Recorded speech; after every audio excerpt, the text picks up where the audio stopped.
우리 하나님의 말씀을 이 시간 보도록 하겠습니다. 하나님의 말씀은 사무엘상 16장 14절부터 23절 말씀 되겠습니다. 하나님의 말씀을 봉독해 드리겠습니다. 여호와의 영이 사울에게서 떠나고 여호와께서 부르시는 악령이 그를 번뇌하게 한지라. 사울의 신하들이 그에게 이르되 보소서, 하나님께서 부르시는 악령이 왕을 번뇌하게 하온즉 원하건대 우리 주께서는 당신 앞에서 모시는 신하들에게 명령하여 수금을 잘 타는 사람을 구하게 하소서. 하나님께서 부르시는 악령이 왕에게 이를 때 그가 손으로 타면 왕이 나으리다 하는지라.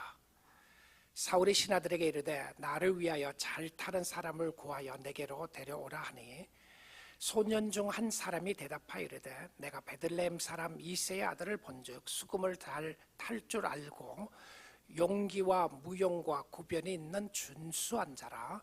여호와께서 그와 함께 계시더이다 하더라.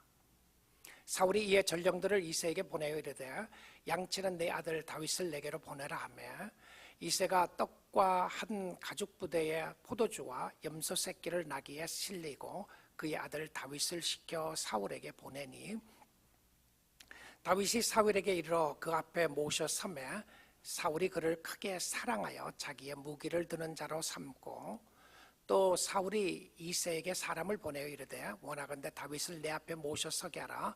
그가 내게 은총을 얻었느니라 하니라. 하나님께서 부르시는 악령이 사울에게 이를 때에 다윗이 수금을 들고 와서 손으로 탄즉 사울이 상쾌하여 낫고 악령이 그에게서 떠나더라. 아멘. 하나님의 말씀이었습니다. 오늘도 주의 은혜가 우리 가운데 함께하기를 축복하며 소망하는 마음으로 말씀을 전합니다. 어떤 성도가 이런 질문을 했어요. 정말 천국이 이 세상과 비교할 수 없는 좋은 곳이라면 우리가 예수를 믿고 난 이후에 바로 왜 하나님은 우리를 천국으로 인도하지 않는가라는 질문이었습니다. 여러분 어떻게 생각하십니까? 정말 천국이 좋으면 이 땅의 삶을 그냥 살지 않고 예수 믿자마자 천국 바로 갔으면 얼마나 좋겠는가 생각을 하는 사람들이 있습니다. 아마 그 이야기를 싫어하는 사람들도 있을 거라는 생각이 듭니다. 아직 나이가 젊거나 할 일이 많거나 돈이 많은 사람들은 아마 싫어할 것 같아요. 빨리 죽을까 봐 두려워하는 사람들도 있는 것이죠. 어떤 사람은 너무 고통스럽고 힘든 사람들은 빨리 천국을 갔으면 좋겠다고 생각하는 사람들도 있을 것입니다. 예수 믿고 난 이후에 왜 하나님은 우리를 이 땅에 그냥 두시는가라고 하는 질문입니다. 왜 죄 많은 이 땅에 우리를 살게 하실까요? 우리는 다윗을 통하여 보는 예수라는 시리즈의 세 번째 말씀을 오늘 듣고 있습니다. 지난주에 하나님께서 하카톤이었던 가장 말째였던 다윗을 왕으로 기름 부었다라는 말씀을 들었고요. 하나님이 세우라고 해서 사무엘이 기름을 부어서 그를 왕으로 세웠습니다. 그러면 왕으로 세움을 받았으면 바로 왕이 되어서 다스려야 되는 것 아닙니까? 하나님은 왜 사울을 제껴두고 사울이 왕위에 있음에도 불구하고 다윗을 왕으로 세웠을까요? 사울이 죽고 난 이후에 다윗을 세운 것도 아니고 사울을 폐위하시고 다윗을 세운 것도 아니고 지금 그 땅의 왕은 사울이 있는데 다윗을 왕으로 세우게 됩니다. 다윗이 왕으로 기름 부음 받았을 때가 그 나이 15살쯤 되었다라고 추측합니다. 그리고는 실질적으로 다윗이 왕으로서 다스리기 시작한 것은 자그마치 그 이후에 20년이 지나고 난 이후였습니다. 그러면 하나님이 그를 왕으로 세워놓고요, 하나님이 그가 이 땅의 왕이라고 이야기를 해놓고 실질적으로 다스리게 한 것은 20년 후였다는 사실입니다. 두 왕이 함께 존재하게 합니다. 같은 하늘 아래에 어떻게 살아야 하는 것인가? 이게 무슨 말인가? 하나님이 우리를 예수 믿고 난 이후에 죄를 완전히 없애지 아니하시고 천국 생활의 이 땅에서 영위하는 가운데 죄가 없는 세상을 살게 하는 것이 아니라 여전히 이 땅에 죄 가운데 살게 하시는 이유가 무엇이겠습니까? 우리를 왕같은 제사장이라고 부르시고 우리로 하여금 하나님의 자녀라고 부르심을 받았음에도 불구하고 우리가 살아나가는 삶은 죄와 고통 가운데서 헤매이고 있을 때가 있다는 것이죠. 다윗을 왕으로 기름 붓고 난 이후에 바로 그의 앞에 왕으로 있는 사울 이야기로 바로 넘어갑니다.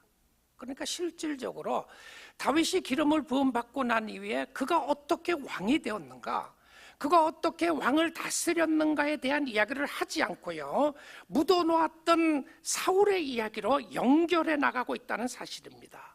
이 연결점에 있어서 중요한 것이 16장 14절입니다. 사울을 이해하기 위해서 하나님이 왜 사울을 폐위하시고 하나님이 왜 다윗을 세웠는가에 있어서 대립관계 속에 세워두는 이 모습 속에 중요한 것이 14절입니다. 여호와의 영이 사울에게서 떠났다고 하는 무서운 작별의 소식을 고합니다. 여호와의 영이 사울에게서 떠나고, 생각해 보게 되면 사울에게 이것을 공포한 것이 아니고요, 이 성경을 기록한 사무엘이 여호와 영이 바로 떠났다라고 이야기를 합니다. 그러니까 실질적으로 다윗이 기름을 부음 받고 난 이후에 하나님의 영은 사울에서 떠났다고 되어 있는데요, 자, 그것으로 끝나지 않아요. 여호와 영이 사울에게서 떠나니까 여호와께서 부리시는 악령이 그를 번뇌하게 한지라라고 되어 있습니다. 사울에게 놀라운 변화는, 그의 삶의 모든 비극의 시작은 하나님이 떠남으로부터 시작합니다. 하나님의 영이 떠나는 것이죠. 그런데 하나님의 영이 떠나면서 악령을 가리켜서 성경은 두 번이나 뭐라고 표현하느냐면 이렇게 표현하고 있음을 보게 됩니다. 16, 14절 다시 한번 띄워줘 보세요. 뭐라고 성경은 이야기를 하냐면 여호와께서 부리시는, 이 부린다고 하는 것은 여호와께서 컨트롤하고 있다, 이런 표현이에요.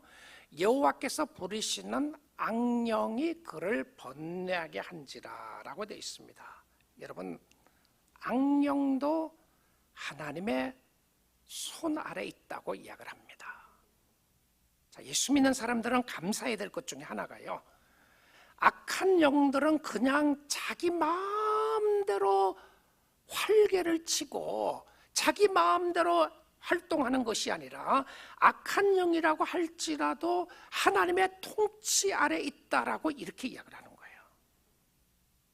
하나님이 허락하고 하나님이 주관하고 악령도 다스리고 있는 모습을 이야기하는데, 악한 영이 들어가게 되니까 그를 번뇌하겠다, 다른 이야기를 하면 악령이 그를 공포에 몰아넣었다, 이런 표현이에요. 악령이 그를 괴롭혔다라고 볼 수 있고요, 악한 영이 들어가니까 그의 영혼이 파괴됩니다.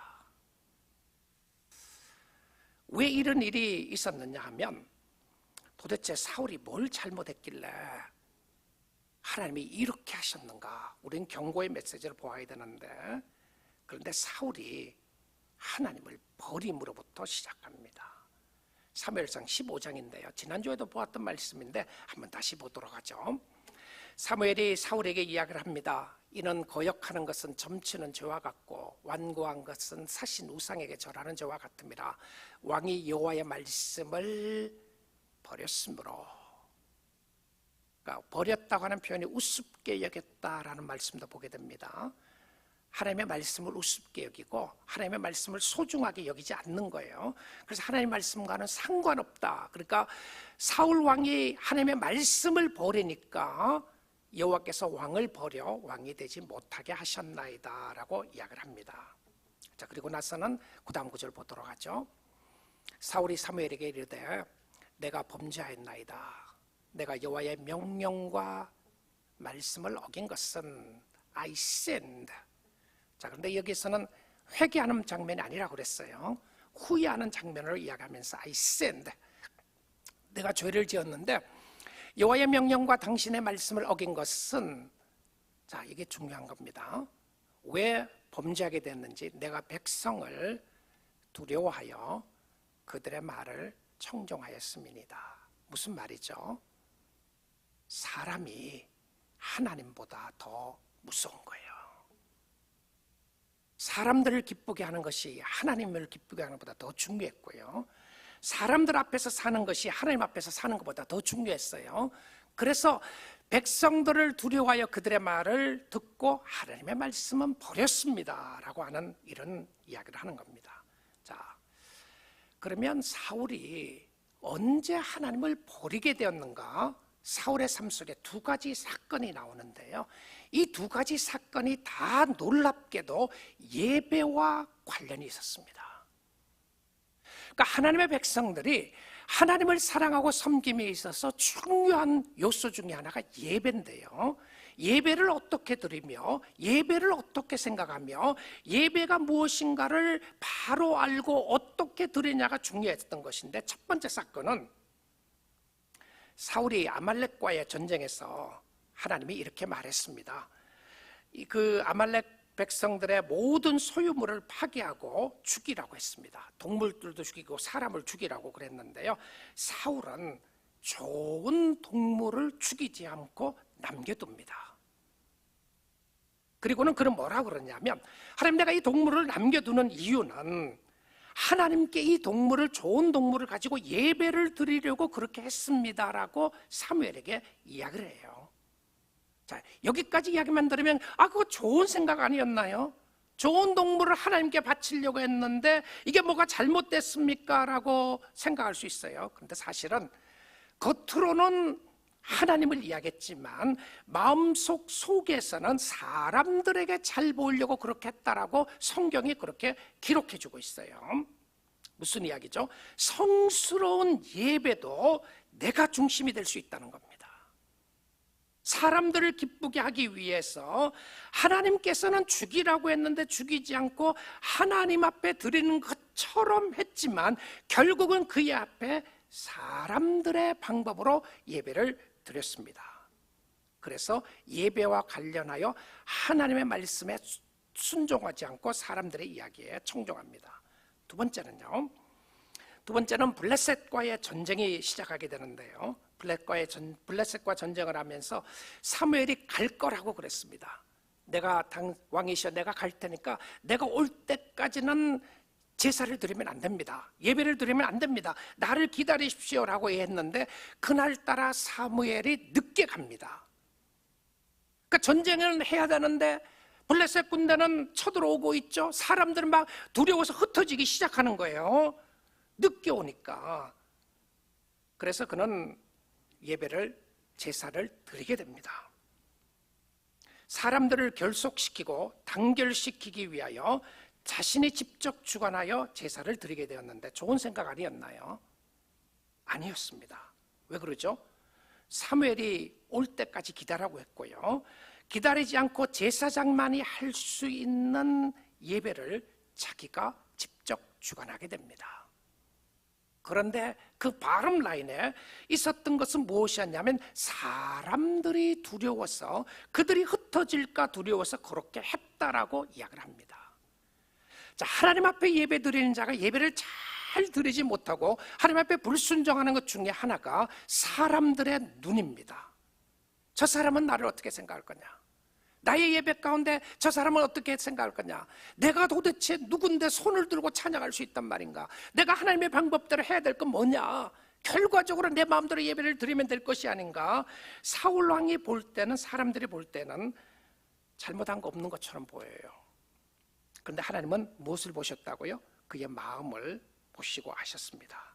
그래서 놀랍게도 그가 하나님의 음성에 순종하지 않았다라고 스스로 고백을 합니다. 내가 순종하지 않았던 이유는 사람들이 하나님보다 더 무서웠습니다라고 이렇게 고백을 하고 있는 것을 보게 됩니다. 여러분, 예배도 하나님 중심이 아니고 예수님이 중심이 아니라 자기가 중심이 될 수 있다는 겁니다. 내가 좋아하는 예배, 내가 좋아하는 예배 스타일, 내가 좋아하는 것만 쫓아갈 수 있는데 하나님이 중심에 계시지 않으면 여러분의 심령 속에 하나님이 있는지 없는지를 확인해 보아야 한다는 것입니다. 하나님의 중심은 반드시 하나님의 말씀에 순종하는 역사가 일어나게 돼요. 자, 그리고 사울에게 성령이 떠나니까, 하나님의 영이 떠나니까 악령이 그를 케어릭하게 만들어버립니다. 그의 인생을 컨트롤할 수 없는 모습으로 미친 사람처럼 되어가기 시작을 합니다. 그러니까 악령이 들은 것을 보고 신하들이 이렇게 하면 좋겠다고 왕에게 건의를 합니다. 15절입니다. 사울의 신하들이 그에게 이르되 보소서, 그들이 또 이렇게 표현하죠. 하나님께서 부르시는 악령이, 그 악령은 어디서 그냥 온 게 아니고 하나님이 부르시는 악령이 왕을 번뇌하게 하온즉 왕의 마음을 뒤흔들어 놓고 왕의 심령을 어지럽게 만들고 미움과 시기와 질투가 가득하게 만들고 마음에 힘들고 어려움으로 가득 채워지게 만드는 일들이 있게 되니까 이렇게 하면 좋겠다라고 이야기합니다. 15절에 16절에요. 원하건대 우리 주께서는 당신 앞에서 모시는 신하들에게 명령하여 수금을 잘 타는 사람을 구하게 하소서. 하나님께서 부르시는 악령이 왕에게 이를 때에 그가 손으로 타면 왕이 나으시리라 하는지라. 어떤 사람은 이렇게 이야기를 합니다. 이것을 보고서 음악 치료다. 음악 치료죠. 음악의 치료 봐라, 파워풀하지 않느냐. 여러분, 음악이 굉장히 파워풀해요.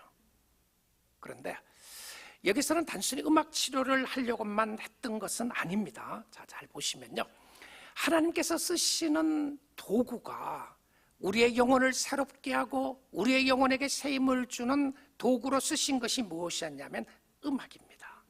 음악인데 이 신하들이 어떻게 알았는지는 모르지만 베들레헴 시골에 있는 이새의 아들 다윗이 수금을, 헐프입니다. 이게 수금이요. 헐프를 잘 탄다고 하는 이야기를 알게 됩니다. 그러면 다윗이 어쩌면 그 시대에 이때는 SNS가 있는 것도 아니고 유튜브처럼 이렇게 모든 사람이 들을 수 있는 상황도 아니었는데 아무튼 어떻게 알았는지 이들이 알게 되는데요. 그런데 이 속에서는 하나님이 찬양과 음악을 통해서 대단한 역사를 일으키시는 것을 보게 되는데 핵심은 음악이 아닙니다. 핵심은 하나님이세요. 하나님이 주관하고 계시고요, 하나님 없는 음악은 우리의 마음을 치료하지 못합니다. 하나님이 역사하시는 찬양은 우리의 마음을 치료하는 도구가 돼요. 그래서 하나님이 함께 하신 음악이 우리를 치료할 수 있는데 음악이 아니라 하나님이시고 하나님이 하시는 일이시고 성령의 역사로 부르는 찬양입니다. 여러분, 성령의 인도하심을 따라 성령의 강권적인 역사로 여러분 찬양하십시오. 힘들고 어려울 때 있죠. 마음이 괴롭고 마음이 힘들고 어려울 때 찬양하세요. 말씀을 듣는 것도 소중하지만 말씀을 듣는 것과 함께 찬양하세요. 왜냐하면 찬양을 통해서 여러분의 영혼을 소생시키는 하나님의 능력이 거기에 있음을 보여주게 됩니다. 자, 그런데 사실 사울의 신하들이 하나님을 두려워하는 신하들이었다면 이렇게 권면을 했었어야 합니다. 왕이시여, Your Majesty, 왕이시여, 지금 당신께 가장 필요한 것은 하나님께로 돌아가는 것입니다. Return to the Lord, 주께로 돌아가는 것입니다. 하나님을 진심으로 만나고 회개하는 것입니다라고 말을 해야 할 텐데 하나님을 찾아야 한다고 이야기를 하지 않고 도구를 세우게 됩니다. 그래서 뽑혀온 사람이 다윗이었습니다. 여러분, 지난 시간에 보았지만 다윗은 하카톤 말제였고 보잘것없는 사람이었고 라고 이야기를 해서 그는 아무것도 할 수 없는 사람이 아니라고 하는 것을 이야기를 했었죠. 하나님이 세우신 다윗 왕을 사울 왕 앞에 소개하게 되는데 성경은 이제야 와서 사울 왕 앞에 서게 된 다윗을 이렇게 소개함을 보게 됩니다. 18절이에요. 소년 중 한 사람이 대답하여 이르되 내가 베들레헴 사람 이세 아들을 본즉, 누가 가서 봤어요. 보니까 수금을 탈 줄 알고 할프를 잘하고 용기와 무용과 구변이 있는 준수한 자라.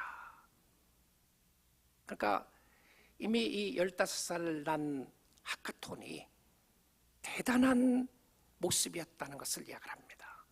수금도 잘 타고 아마 왕 앞에 데리고 올 사람이었으니까 그 지역에서는 제일 헐프를 잘하는 헐피스트인 것 같습니다. 그리고는 용기도 있고 용맹스럽고 무용이 한다고 해서 무용하는 것이 아니고요, 댄스 잘했다는 의미가 아니고 용맹이 있는 모습을 표현한 것입니다. 용사와 같았다 이런 표현이에요.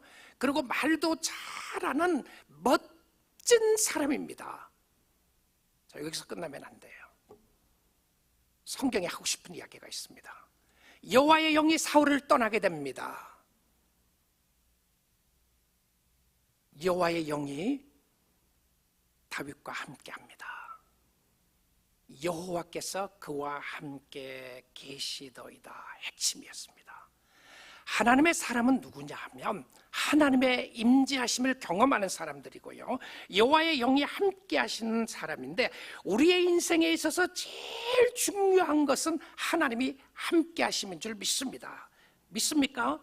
하나님이 내 마음속에 함께 하는 거예요. 내 마음속에 하나님의 영이 있는 겁니다. 하나님, 내 마음속에 성령의 역사가 있습니다. 하나님이 나와 함께 하심을 믿습니다. 하나님이 함께 하시는 것이 만사 형통인 줄 믿습니다. 여러분, 요셉의 삶을 알잖아요.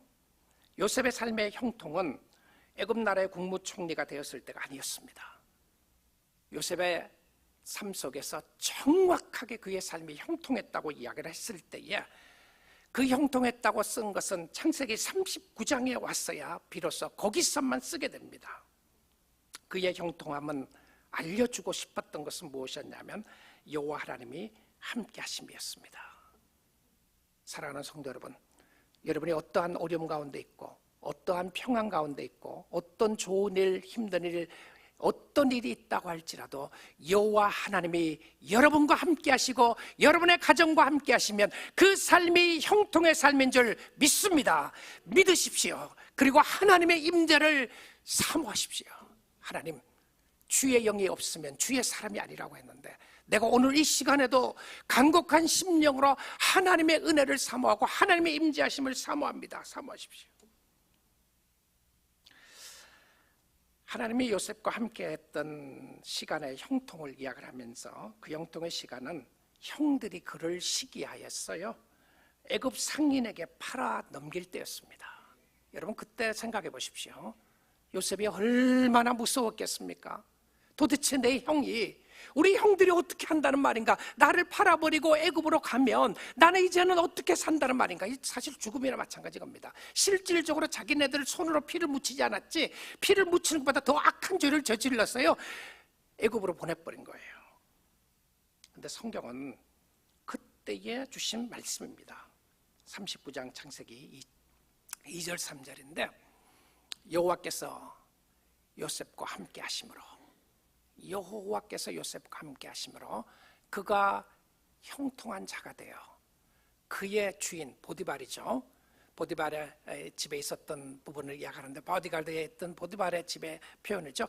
그가 형통한 자가 되어 그의 주인 애굽 사람의 집에 있으니, 팔려와서 애굽 사람의 집에 있는데 형통했다라고 이야기를 합니다. 3절입니다. 그의 주인이 여호와께서 그와 함께 하심을 보고 애굽 사람이 여호와 하나님이 요셉과 함께함을 보았다라고 이야기를 합니다. 그리고 또한 여호와께서 그의 범사에 모든 일에 형통하게 하심을 보았더라. 자, 그러면 다시 고향으로 돌아가야 되는 거 아니겠어요? 부모 품으로, 형제 품으로 돌아가야 되는 것 아니겠습니까? 자, 그리고 나서 형통함을 보았는데 요셉이 억울한 누명을 쓰게 됩니다. 그 집 주인의 아내가 요셉을 꼬입니다.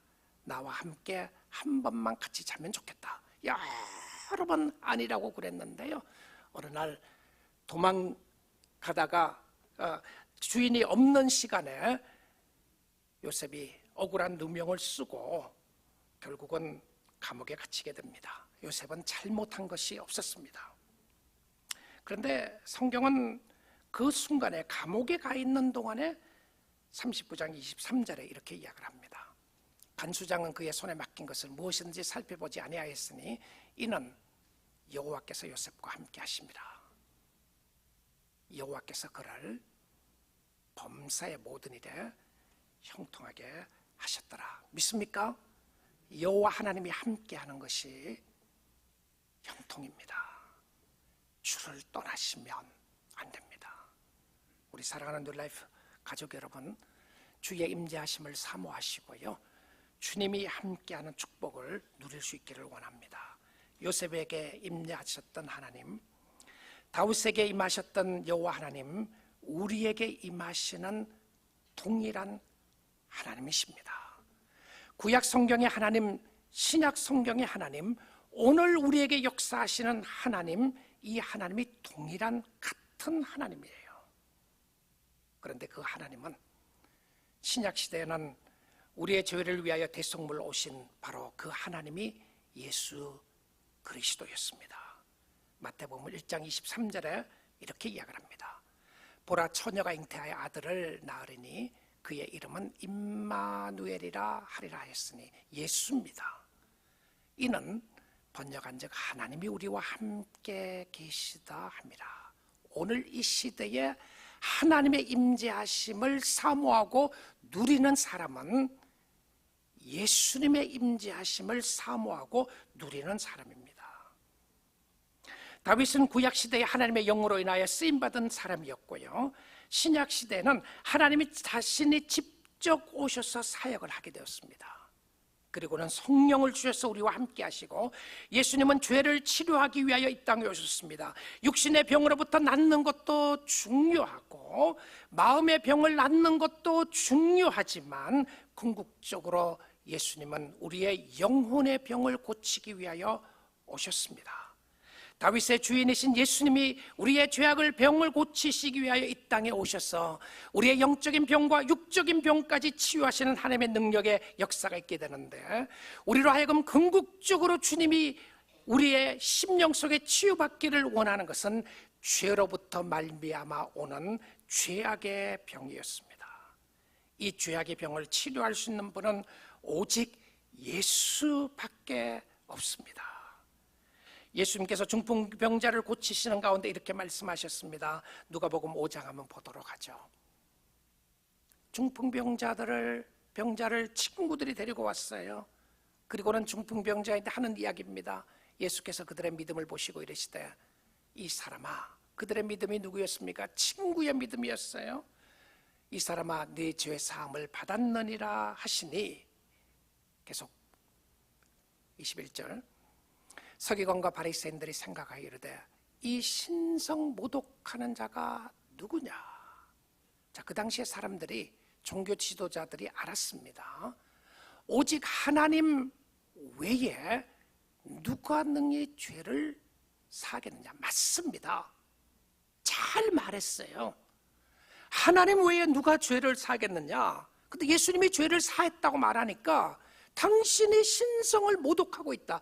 예수 그리스도가 실질적으로 유대인의 입장에서는 신성 모독죄로 죽었어요. 22절입니다. 예수께서 그 생각을 아시고 대답하여 이르시되, 너희 마음에 무슨 생각을 하느냐? 예수님 다 하셨다는 거죠. 23절입니다. 내 죄 사함을 받았느니라 하는 말과 일어나 걸어가라는 말이 어느 것이 쉽겠느냐? 24절이에요. 그러나 인자가, 예수님 자신을 가르쳐서 이야기하는 거죠. 인자가 땅에서 죄를 사하는 권세가 있는 줄을 너희로 알게 하려 하리라. 그럼 예수님 누구예요? 하나님이죠. 그렇죠? 왜냐하면 예수님이 죄를 사하는 권세를 가지고 있다고 이야기하니까. 그리고 중풍병자에게 말씀하시되, 내가 내게 이르노니 일어나 내 침상을 가지고 집으로 가라고 하셨습니다. 우리의 병을 고치시는 분은, 우리의 영혼을 좀먹고 있는 병을 고치시는 분은, 우리의 죄악의 병을 고치시는 분은 오직 예수 그리스도입니다. 예수를 믿어야 합니다. 주의 말씀에 성령 안에 능력이 있고요, 당신의 삶을 좀먹고 있고 당신의 가정을 좀먹고 있는 죄악의 병을 가지고 주께로 나오셔야 합니다. 그가 만왕의 왕이시며 만주의 주가 되십니다. 그가 우리의 치료자이십니다.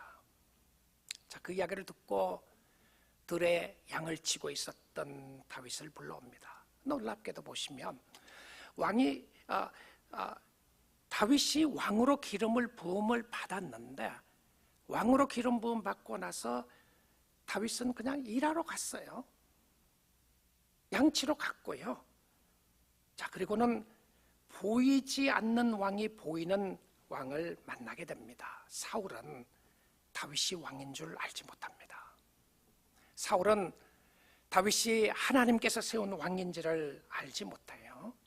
그리고 세상의 왕이 하나님이 세운 왕을 봅니다. 두 왕이 대면하는, 처음으로 대면하는 장면인데요, 사울은 다윗을 보자마자 그를 사랑하게 되었다라고 성경은 이야기합니다.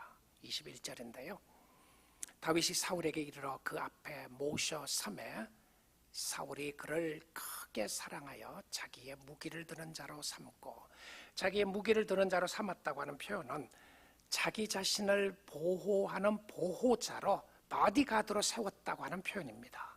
그러니까 실질적으로 이 꼬마가 놀라운 모습으로 나아가게 되는데요, 사울이 그를 보자마자 크게 사랑했다라고 이야기를 합니다. 그리고는 다윗이 왕으로 기름 부음 받은 후 첫 번째 사역은 세상의 왕을 섬기는 일이었습니다. 여러분, 놀랍지 않나요? 우리가 하나님의 자녀가 되었습니다. 우리가 왕 같은 제사장이 되었고요, 하나님이 죄 많은 이 땅에 두시면서 우리가 해야 될 것은 무엇이냐면, 놀랍게도 세상 사람들을 섬기라는 거예요. 그것도 나쁜 왕을 말입니다. 다윗은 나쁜 왕을 섬기는 역할이 그 역할이었는데, 실질적으로 다윗이 왕이었습니다. 하나님이 다윗에게 네가 왕이라고 이야기를 해놔놓고 가는 길은 왕이, 하나님이 세운 왕이 핍박을 받아요. 세상의 왕으로 말미암아. 사랑하는 성도 여러분, 우리가 이 땅에 사는 동안 세상이 우리를 핍박할 때가 있습니다. 그것은 하나님의 자녀가 아니라는 의미가 아니고요, 하나님이 살아계시면 왜 나에게 이런 어려움이 있는가 고백하는 그 경우와 상황 속에서 하나님이 여러분을 떠난 것이 아닙니다. 우리를 이 땅에 두는 것은 그 상황 속에서 핍박과 고통과 어려움 가운데서도 우리의 심령 속에 살아계신 왕이 계시고 하나님이 계신다고 하는 것을 드러내기를 원하시는 거예요. 그 이유로 이 땅에 두신 겁니다. 예수 믿고 난 이후에 괴롭고 힘들고 어려운 세상에, 죄악 많은 세상에 왜 두시느냐 하면, 우리가 실질적으로 세상에 일어나는 별 볼 일 없는 일과 같은 것을 한다고 할지라도 여러분, 그 일을 통해서 하나님 앞에 왕 같은 제사장으로 서는 모습이 중요했음을 보게 됩니다. 다윗은 왕이었는데 왕을 섬기는 종으로 이 땅에서 살게 됩니다. 그것도 자그만치 20년 동안이나 말입니다. 하루 그렇게 한 게 아니에요. 1년 한 것도 아닙니다. 긴 세월 동안 왕을 섬기는데, 큰 놀라운 역사는, 근데 이 악령을 쫓아내는 권능과 능력은 하나님이 세운 왕인데 섬기는 종이 가지고 있었습니다. 하나님의 나라 왕인 다윗이 가지고 있었다는 것이죠. 그런데 이 땅에서는 섬기는 종으로 나옵니다. 누가 악령을 쫓아내는 권세를 가지고 있습니까? 그것은 왕인데 섬기는 종인 다윗이고, 다윗이 그 능력을 가지고 있었어요. 누가 악령을 쫓아낼 수 있는 권세를 가지고 있습니까? 예수 믿는 저와 여러분입니다. 찬양을 통해서, 말씀을 통해서 우리의 영혼이 소생케 되고 하나님을 바라볼 수 있고, 다른 사람들에게 있는 악령을 쫓아낼 수 있는 권능과 능력도 누가 가지고 있습니까? 예수 믿는 사람들이 가지고 있다니까요. 그래서 우리는 세상에 담대할 수 있어야 합니다. 세상에 굴복하는 것이 아니고, 사람들 앞에 굴복하는 것이 아니라, 우리의 담대함이 있어야 되는 이유는 우리의 심령 속에 성령이 거하시기 때문에 그래요. 사무엘상 16장 23절입니다. 다시 한번 이렇게 이야기를 합니다. 하나님께서 부르시는 악령이라고 말입니다. 그러니까 누구 이름으로 쫓아내야 됩니까? 예수의 이름으로 쫓아내야 되는 거예요. 예수님이 주관하고 있다니까요. 하나님이 부르시는 악령이 사울에게 이를 때에 다윗이 수금을 들고 와서 손으로 탄적 사울이 상쾌하여 났고 세상의 상쾌함과 예수를 믿지 않은 사람들의 심령 속에 불안하고 답답하고 공허하고 힘들고 어려운 마음을 치료할 수 있는 능력은 오직 예수 그리스도 안에 있는 줄 믿습니다. 여러분의 심령 가운데 있는 거예요. 내 영혼아 여호와를 송축하라. 내 영혼아 왜 절망하고 낙심하느냐.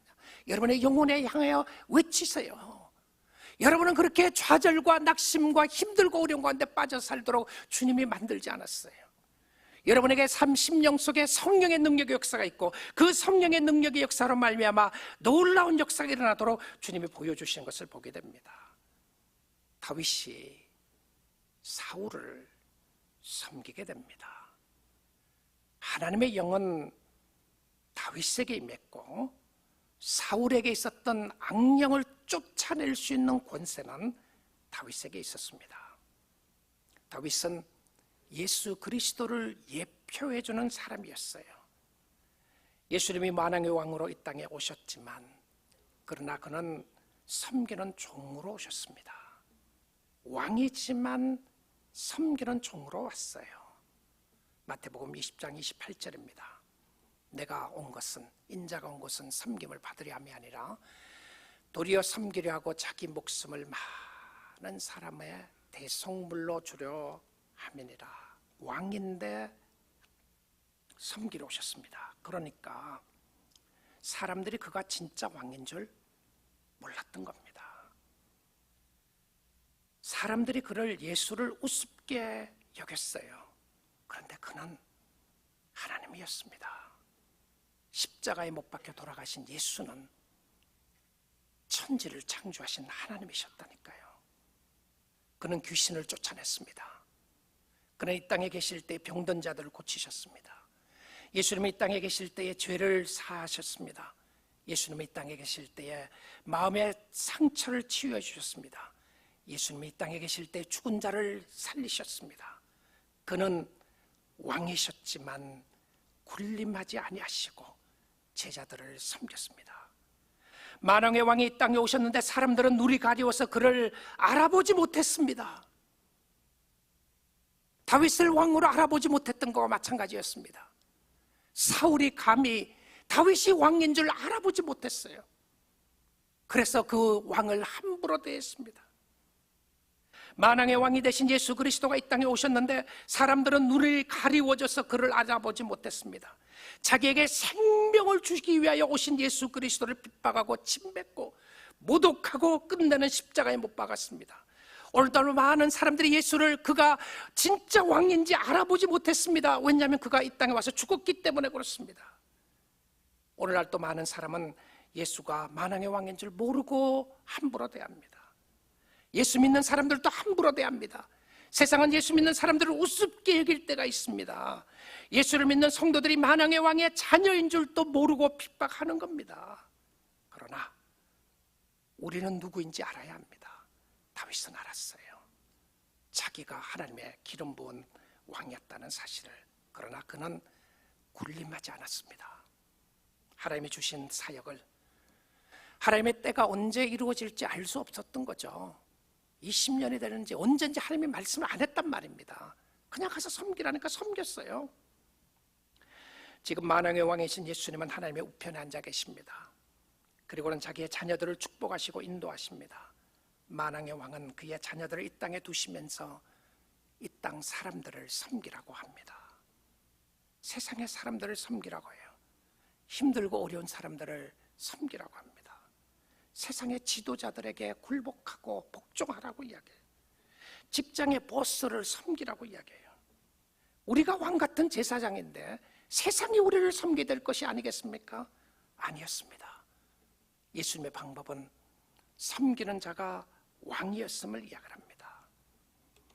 우리는 섬기는 도구를 하나님께 찬양하며 예배하는 축복을 주셨고요, 하나님을 찬양하는 가운데 악령이 물러갔습니다. 찬양하십시오. 말씀의 능력을 의지하고 찬양하십시오. 여러분의 마음이 절망될 때에 기도하십시오. 마음이 아프신가요? 예수께로 나오십시오.